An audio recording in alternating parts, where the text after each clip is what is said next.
Absolutely. And I'm just going to let you bask in that glory, bask that excitement. You see the background, ladies and gentlemen, and rightfully so. They did what needed to be done. What's up, Scott? Saying first.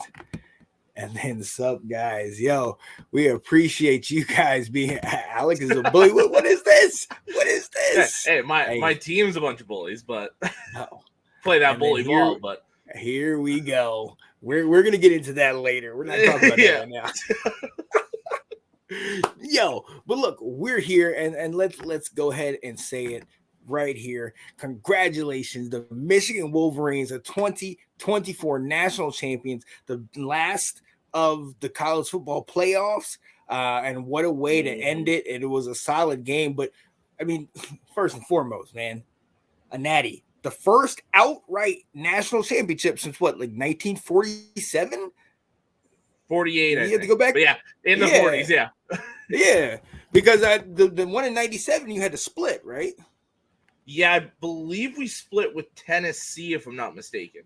Yeah, after winning the Rose Bowl, I think they also went undefeated and won their bowl game. Yeah, I want to say it was Tennessee, but yeah, we split it with somebody. Yeah.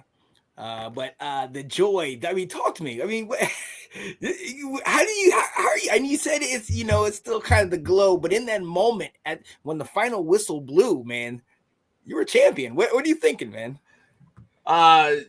Yeah, for me, it really clicked in on that Sainer still interception with a few minutes left.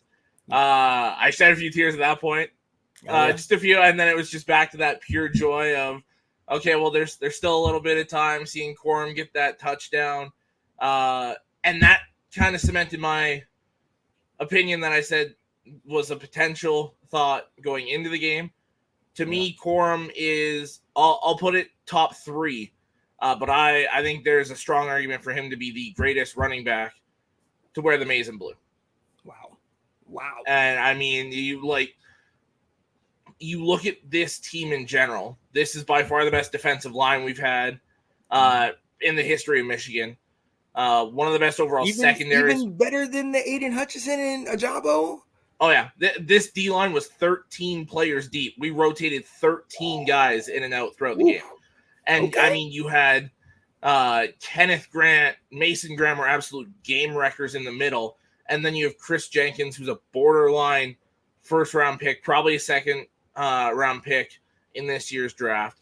And then you have Josiah Stewart, a transfer from Coastal Carolina. You have Jalen Harrell, who's a guy that's just been kind of a depth guy the last few years, came out and really showed himself this year.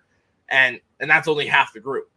Yeah. So, and then you go, I mean, Mike Barrett was a dual threat quarterback coming into college.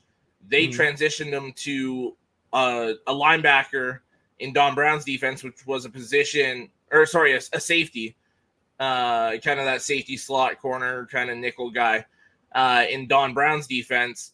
And when we switched to Mike McDonald and now Jesse Minter's defense, that position no longer existed. So instead of transferring out, he stayed, converted himself to an actual linebacker. Now has played the most games in the history of Michigan football. 6-year senior, started more games than almost anybody defensively. Now a national champion. Now he racked up all the accolades this year. You look at that secondary, you've got a guy, Mike Sainer still, who was a wide receiver.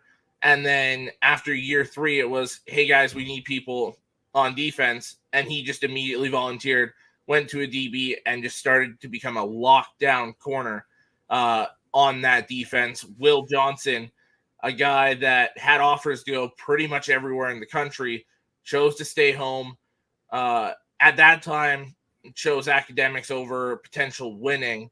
And now he's here, 1 loss in his entire college career, and defensive MVP of the national championship game.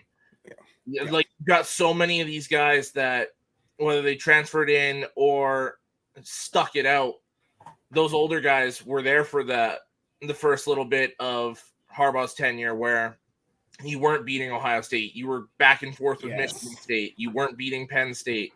Most of these older guys were here for that COVID year where we went 2-6, 2-7, something like that. And they stuck it out. And they finally lived up to that Michigan saying of those who stay will be champions. It's the same reason Hutchinson stayed a few years I back. love that. These guys stayed, busted their tails, and got to this point. Oh yeah, I absolutely love that, man. I love that staying, the loyalty, the keeping with that. But even those older guys doing it, and come on, man, like we can talk about all the scandals, we can talk about all the other stuff, but the fact of the matter is, you have a team that is truly gelled together, and they've come together, and it's not just this year. It's a culmination. And I love that you brought up Hutchinson. I love that you brought up those guys because they built the culture that was going to get you to the national championship. It was going to do it. I mean, let's be very honest. You know, when you go the first year, lose to Georgia, you go the second year, lose to TCU. A lot of I mean, going to back, I can say this, North Carolina did it in basketball. Going to back-to-back national championships is not easy at all to do that, but to do it to 3 different times, going to the CFP essentially and getting to the precipice, getting into that top spot, and it just shows that will that, you know, I'm gonna steal a phrase from your little brother. That's Spartan will, but still, Michigan can have the will as well. I gotta add him in. You understand my play right now, right? Oh yeah. But I mean, it just adds to it, man. Like, and I mean, I think it starts with Harbaugh. It starts with your head coach, your main guy, man. Talk to me about your guy.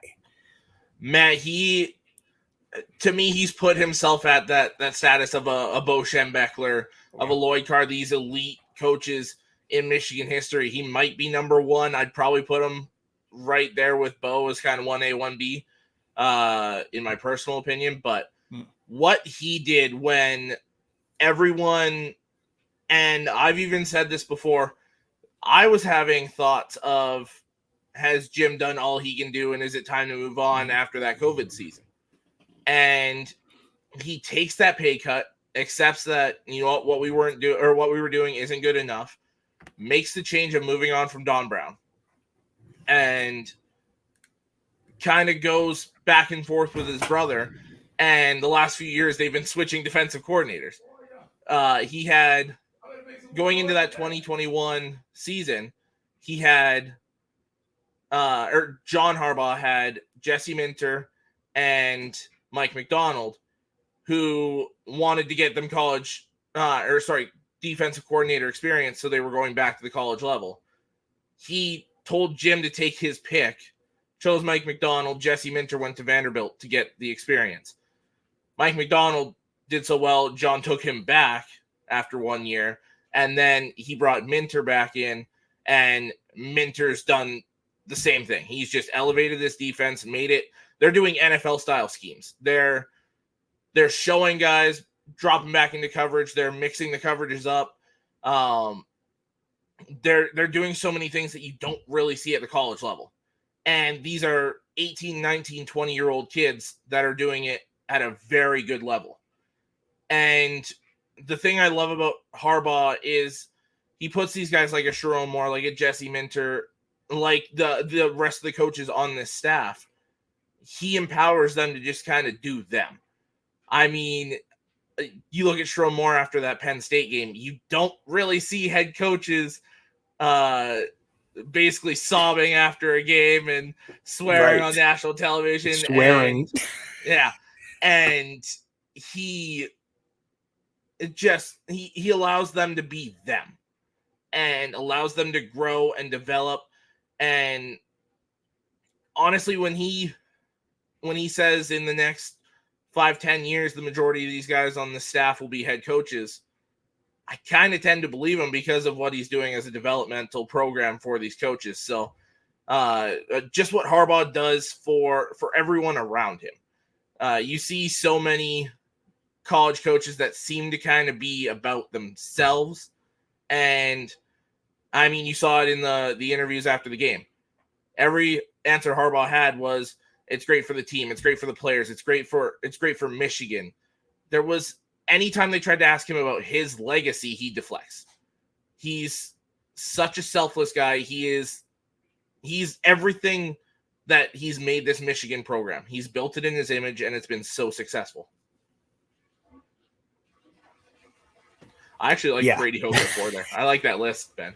There you go. Yeah, hey, greatest Michigan head coaches in order. Number one, Bo Schembechler. Number two, Jim Harbaugh. Three, Lloyd Carr. And four, Brady Hoke. I think that's a Actually, great beat list. Ohio State. I can dig it. Thank you, Ben Cornett. Oh yeah, absolutely. And check it. Like his dad said, who's got better than y'all? One, did you hear the story behind that they said during the game on Monday?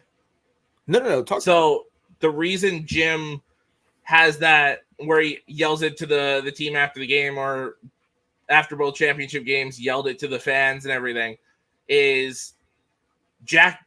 He's right. They got it from Jack. He instilled that in them. Anytime they were shoveling snow or carrying groceries or doing chores or stuff you don't really want to do as a kid, he would yell that to them and make them answer back, no, buddy, because he's showing them, and it's instilled in them now, that even though your times are tough, and for Jim, even though you're losing to an Ohio State and sometimes a Penn State and a Michigan State, and not where you want to be, that there are so many people that would kill for your situation. You've got it great.